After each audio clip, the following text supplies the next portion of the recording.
Here we are at Fanno. Quality tools since 1921. And here's Robb himself. Okay, let's go. Here's the different kinds of saws.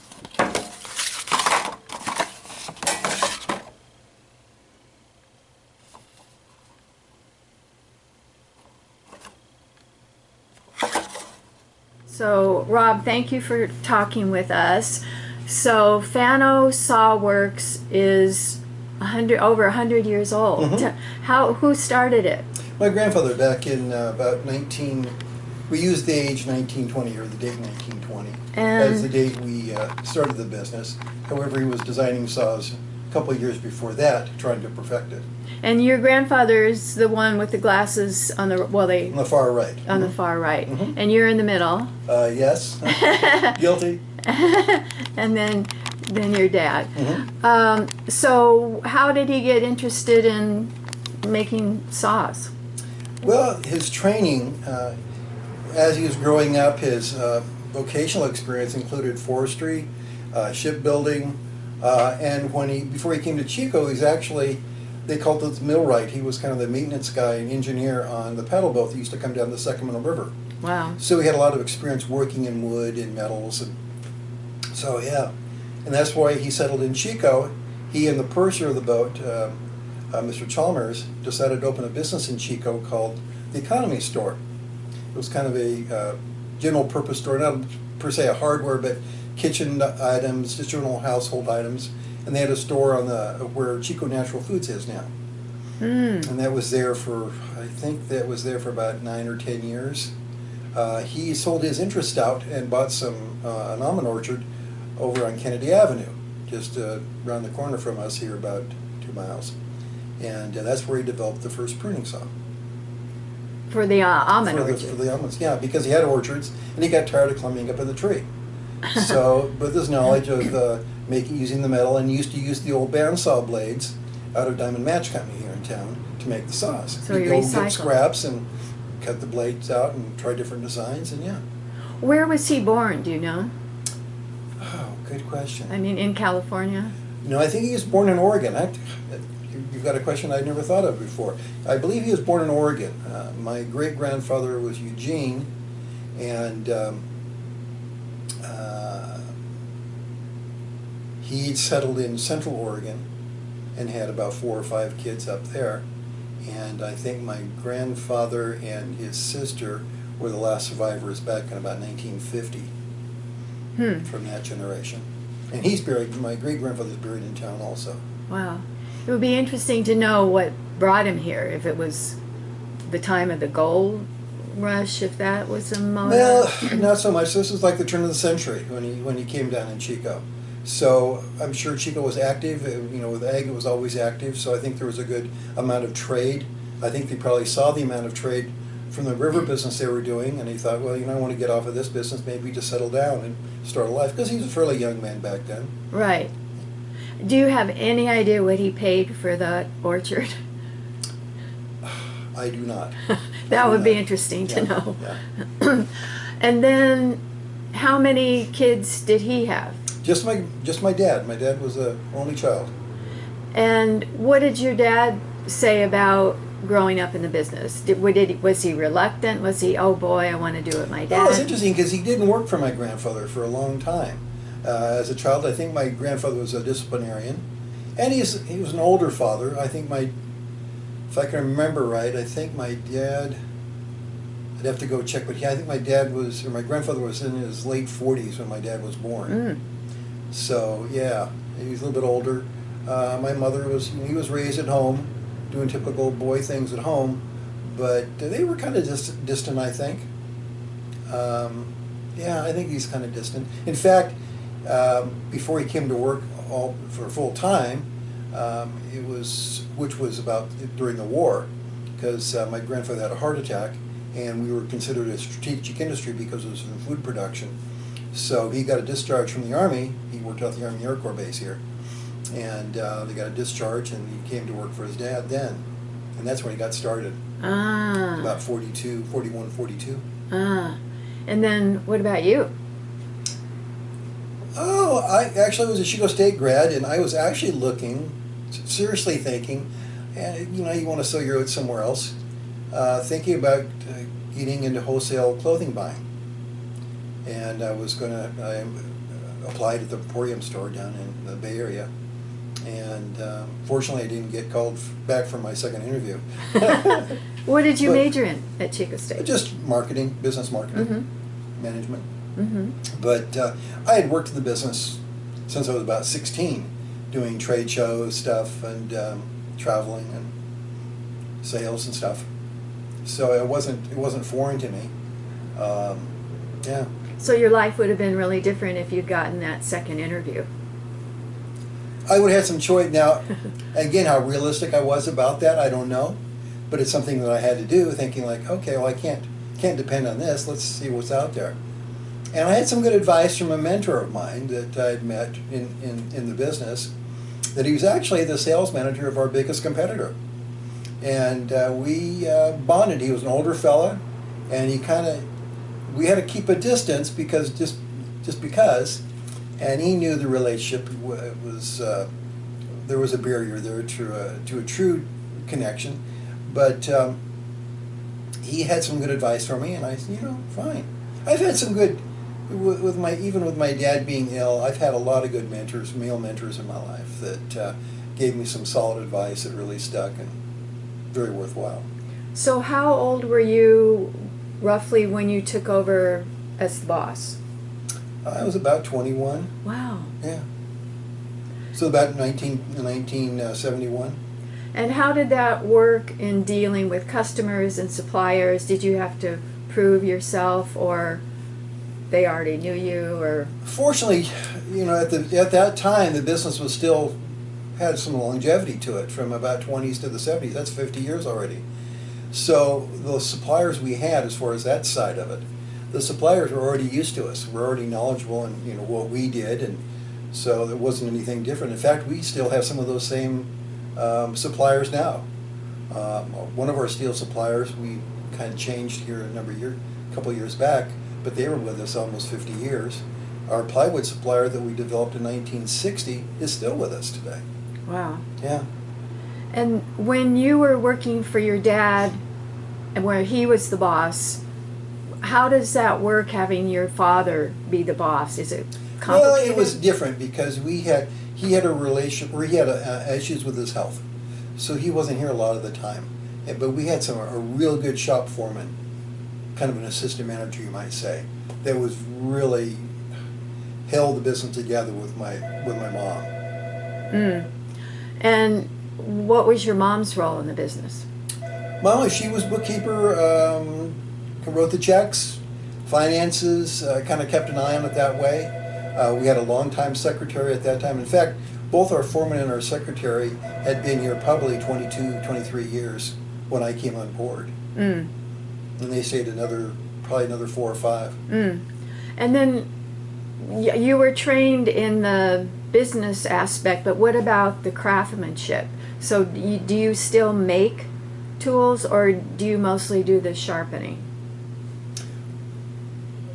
Well, since our sale of the business as of April 1st, we don't do any production in-house anymore. All that is done with our new people that bought the company, and they moved it up to Wenatchee, Washington, and they do it all up there. So, again, we do the sharpening here, and what we can't do here, we do have a partner, kind of a client contractor we deal with to give it to. But you learned how to make tools as well as sell them? Mm-hmm. I would think that would be gratifying. I mean, it's Well, creative in a way. Yeah, it was. I mean, it filled a lot of niches. When we brought a line of tools out years ago, probably about the early 80s. We had some competition offshore, and it was not a very good quality as far as what I figured the quality should be, but it had some a particular tooth design that I found intriguing, and it worked quite well. So made some connections with some Japanese suppliers, and even to this day we still have the same supplier. And In fact, we have a couple of them.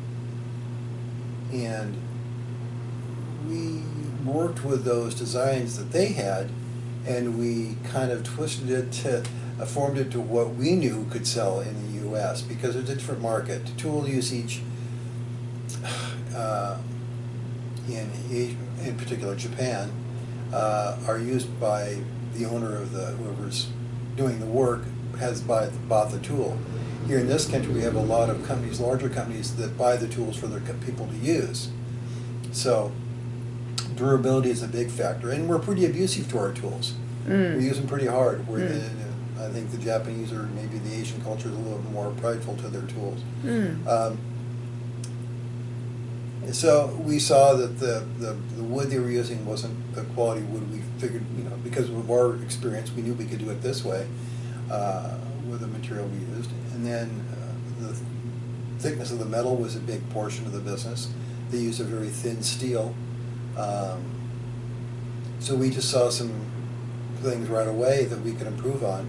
So, and then the design of the curvature of the blades, we used all that, and that combining that all together gave us a very good tool and allowed us to supplement what we were making here in the U.S. And we called it Fanno International because it was offshore. There was a real acceptance barrier that we estimated that we would have to get over. Clients demanded an American-made tool, but so much was coming in by the 80s. Our first Asian imports were coming in 1960, 1959, and they were very inexpensive. We were about double what everybody else was at that time. So we had to be very, but they were just a cheaper tool. It was very evident there was a cheaper tool. So we always tried to keep the reputation of being the quality, durability, and best value. And sometimes the cheapest isn't the best value. No, that's for sure. Do you have siblings? I have a sister. And has she been involved in the business? Not currently, no. We worked together after my parents passed away for a short time. We were in a partnership, and then we separated that partnership out, and then I incorporated here in I forget what year it was, 79, I think, something like that. 41 years ago. What about, do you have kids? No. And why did you decide to sell at least the production part of the business? Well, I get to the point where I'm thinking of what I want to do for the next 10 or 15, 20 years. Who knows what my time left on Earth is. So I figured, well, I've been doing this a long time. I've been doing it myself for over 50 years. And I'm getting tired. And there are more demands in business now. You have to be more astute in certain things in electronics or the digital side, computer work, and that's not my strength. I just don't do that. I'm more of I want to see the customer, look them in the eye and present them with what I have. That's the way I've always dealt with.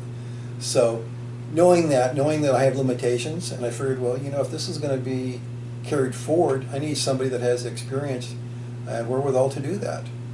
And we'd had a number of offers prior to the last offer we had, but I was looking for somebody that, one, I knew could move forward with that and would want to carry on. And some of the offers were just kind of, I just didn't see it. And when this was presented, or when they were mentioning their interest, it really excited me, really, to see the potential of that. And then we had to work out the fine details, but then it came together. How did you get the word out that it was for sale? I didn't. Never did. How people were looking for us. I mean, people were Wow. always calling. You want to sell? You want to sell? Why is that?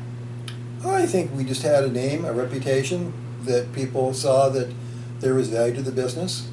And I think they knew that we weren't a large company, so it wouldn't be a big purchase for anything. And we have an expertise that it's not out there. And I think a lot of it was the expertise that we had here domestically, that there is no more expertise of this type of stuff here in the U.S. We were probably the last saw maker, the last pruning saw maker in the U.S. Most everything else was offshore. Wow. So. It seems to me that because your product is, we need to do it here to sharpen it or to make it, that you would be less rocked by internet sales, big box stores. Is that true, or did you feel your business eroded by Amazon and Home Depot and Lowe's? Those box stores and the e-commerce side present issues, present challenges, no doubt. But we saw some great, we have a couple of customers that don't sell on that venue and yet do very well because they presented their catalog and the tools with a different sort of backstory. We had one, in fact, during the COVID, the pandemic stuff, their sales with us increased 300%. Tripled their sales in 1 year during the COVID year last year, from March to the end of the year. They were selling your sauce? Yeah. Oh. And they went up 300%. Wow. Because they were marketing the tools to people that they had about, I'm trying to think how many of these tools they sold of ours. They had about 8 tools, 8 models of our tools. And people had time in their yard. They were off work. Yeah. And we found big sales in our tools, landscape type tools. Plus here locally, we saw a big business in our kitchen knife business because people were stuck. They couldn't go to restaurants. So people that wanted to upgrade their kitchen knives and stuff, they came in and we did pretty well. Plus the campfire. We had a big, from 18, 19, and 20, the big business and people rebuilding their lives, coming in and getting new knives that from their burnout buildings. Wow, I wouldn't have thought of that. Yeah, that. We didn't think of it until, Yeah. After about 2 months after the fire, but people were coming in saying, well, I need new knives, I need new knives. And we were selling pretty well. What advice would you give to someone, let's say, who just graduated like you did in marketing business, who wants to start their own business? Well, again, I think for the entrepreneurial young person, money's a big issue. I mean, people can get started easier now because logistically, the digital age gives us quicker responses. They can present themselves as any size business over the internet. And we've seen people with just crazy ideas, make a killing just because they're out there and promoting themselves on a fairly inexpensive medium, the internet, or picking the Amazon people, or doing something like that that's unique. There's a lot of, if somebody wants to do that, their opportunities are there. It's just finding a lot of it's luck, but most of it is research, though, knowing your market. And that's where market research comes in handy. Who are you trying to sell to? Men and women, older, younger. And they say that you should plan not to make money for at least a year. Collier's said 5 years. Well, I think you always have to set aside, something that is going to pay your wages or give you some living expenses while you set the market. Yeah, people don't get in the business and just you just don't open your door and say, well, here I'm here, and expect to make it on that. Yeah. You got to put in the inventories. You got to put in whatever type of brick and mortar type store, or even your on-site presence. You're still going to have to build the site and maintain the site and do that and have a warehouse or location or something. But yeah, you're not going to get sales right away. Right. That's probably the biggest. Well, most people that have had training in business understand that. Yeah. But you still hear of a lot of businesses who don't make it through the first year. The restaurant trade, of course, is probably the biggest. I remember the old statistic we used to hear about was 85% don't make it the first year. Wow. And we see that in Chico all the time. Yeah. A restaurant, especially, I would hate to be a restaurant now in this, with the COVID and the pandemic. It's cleaned house on a lot of people, unfortunately. Yeah. Can we see the factory where you used to make There's no things? factory there anymore. All the machines gone. Oh. They took all the machines. Oh, right. Yeah. Good. All right. Well, thank you. That was great.